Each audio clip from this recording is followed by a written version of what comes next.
Hey there, this is Scott with Showing Austin. If you're familiar with the HOVERAir X1 PROMAX, you should know the beacon and joystick is required to have control similar to a DJI controller like this, where you put your phone with the beacon and the two different joysticks and have that kind of control.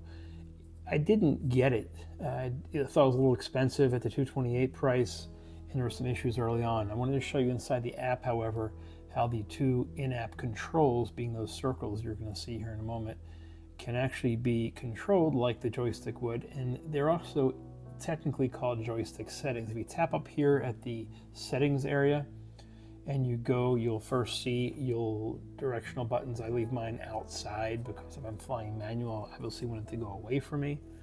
Then you're going to see those camera settings. I like to do HDR for real estate, not so much in vertical shooting. Leave it at 4K.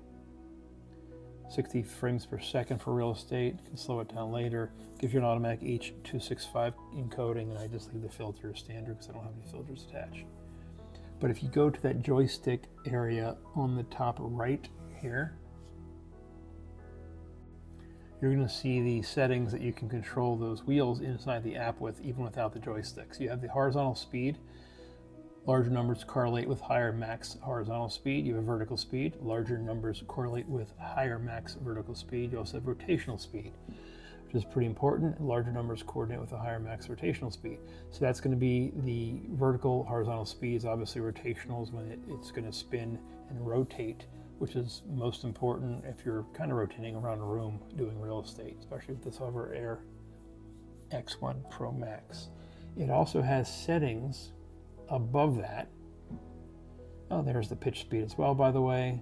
Large numbers are the faster max gimbal speed for the pitch of the gimbal.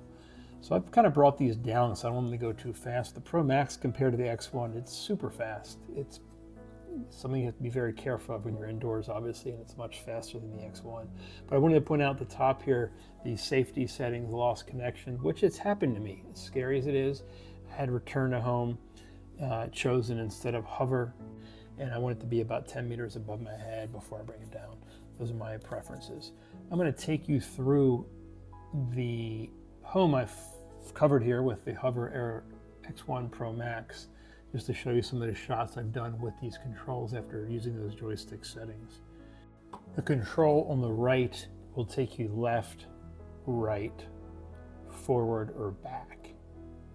You'll see here I'm going left to kind of line up to the bathroom, to give a look at the bathroom, even though you can see the PROMAX in the mirror, that forward top arrow and the backwards down arrow.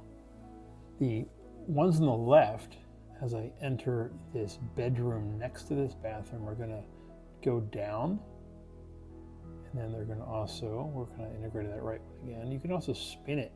See, the yellow area will allow you to spin a little bit, give you more control. Look at joystick. This is going to turn left and turn right.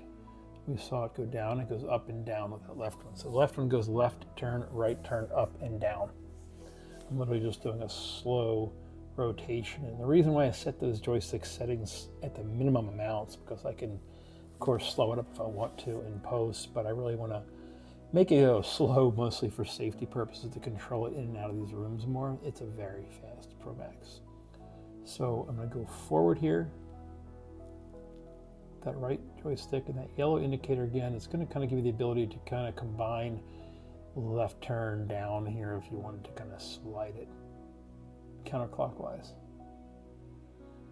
So I'm just kind of playing with these just to show you the different movements of those internal joysticks, so to speak. Again, these joystick settings will allow you to control the speeds and pitch of these controls as well as the gimbal here.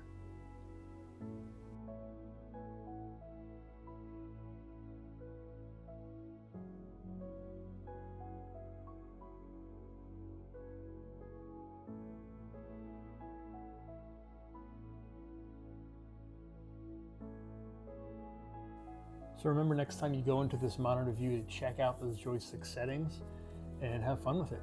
And don't forget to make sure your clips have recorded before you stop shooting. If you want to see the full video that I actually shot in this home, click the top left. Thanks for watching.